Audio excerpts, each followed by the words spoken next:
ഒരിക്കൽ ഒരു കടുവ കനത്ത കാട്ടിലൂടെ നടക്കുകയായിരുന്നു. സൂര്യൻ വളരെ ചൂടായിരുന്നു.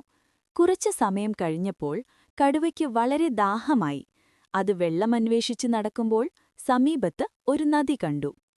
കടുവ വെള്ളം കുടിക്കാൻ തല താഴ്ത്തിയപ്പോൾ അപ്രതീക്ഷിതമായി നദിയിൽ നിന്ന് ഒരു മുതല പുറത്തേക്ക് വന്നു.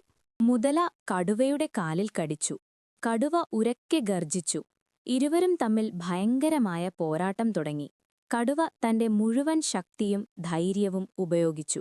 കഠിനമായ പോരാട്ടത്തിനു ശേഷം കടുവ മുതലയെ തോൽപ്പിച്ചു. കടുവ തന്റെ വീട്ടിലേക്കു മടങ്ങി. അവിടെ ഭാര്യയും കുഞ്ഞുങ്ങളും കാത്തിരുന്നു.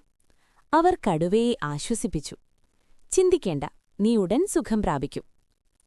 കുറച്ചു ദിവസത്തെ വിശ്രമവും പരിചരണവും കഴിഞ്ഞപ്പോൾ കടുവ പൂർണ്ണമായും സുഖം പ്രാപിച്ചു. പിന്നെ അവരുടെ കുടുംബം വീണ്ടും സന്തോഷത്തോടെ കാട്ടിൽ ജീവിച്ചു.